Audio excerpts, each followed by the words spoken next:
వందనాలండి. ఈరోజు ఫిబ్రవరి 13 దేవుని చిత్తం యొక్క నిశ్చయత.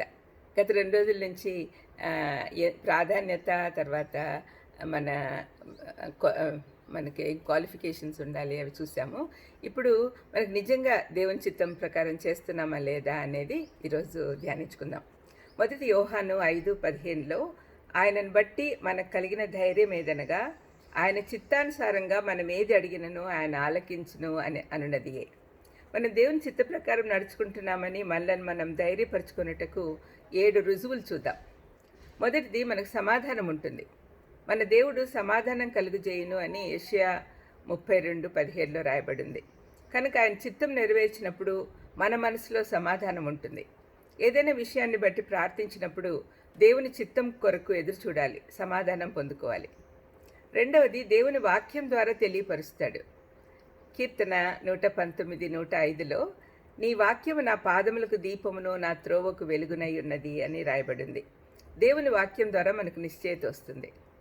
మూడవది, తోటి విశ్వాసుల సాక్ష్యం ద్వారా.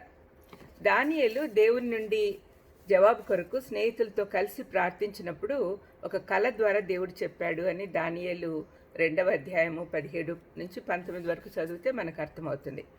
ఇతర విశ్వాసులతో కలిసి ప్రార్థించినప్పుడు వారికి కూడా సమాధానం వస్తుంది. మనకందరికి కూడా తోటి విశ్వాసుల అవసరం ఎంతైనా ఉంది. 4, మనసులో ధైర్యం వస్తుంది.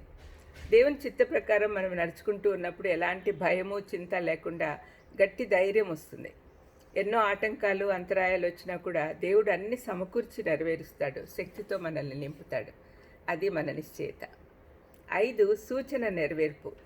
కొన్నిసార్లు మనము దేవుని చిత్తం తెలుసుకోవడానికి సూచనలు అడగవచ్చు, దేవుడు చూపిస్తాడు కూడా.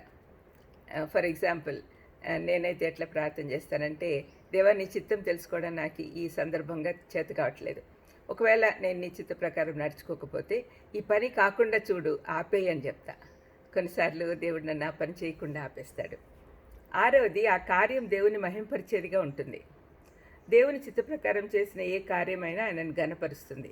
మన మాటల ద్వారా, చేతల ద్వారా దేవుని మహింపరచడానికి సృష్టించబడ్డాం కాబట్టి ఆ విధంగానే జరుగుతుంది. 7th వన్, ఇతరులకు ఆశీర్వాదకరంగా ఉంటుంది. దేవుని చిత్త ప్రకారం మనం ఏదైనా కార్యం చేసినప్పుడు అది ఎంతోమందికి మేలు చేసేదిగా ఉంటుంది. దేవుడు అబ్రహాంను ఆశీర్వదించి ఇతరులకు ఆశీర్వాదకరంగా ఉంచాడు. దేవుని ఇజ్రాయేలీలము అని విశ్వాసం ద్వారా అబ్రహాం వారసులమైన మనం కూడా అలాగే ఉండాలి. మనం ఎప్పుడు కూడా దేవుని చిత్త ప్రకారము చేస్తూ ఉంటే దేవుడు సంతోషపడతాడు. చిన్న ప్రార్థన చేసుకుందాం. దయామేడ యేసు నాయనా, స్తోత్రం ప్రభా. తండ్రి, మీ చిత్త ప్రకారం నడుచుకోవడానికి, మీ చిత్తం ఏంటో తెలుసుకునేదానికి మాకు అవకాశం ఇచ్చినందుకు మీకు స్తోత్రం చెల్లిస్తూ, ఎల్లవేళ్ళ మీ చిత్త ప్రకారం నడుచుకునేదానికి సహాయం చేయమని యేసుక్రీస్తు నామమున వేడుకొంచున్నాను తండ్రి. ఆమెన్. God bless you.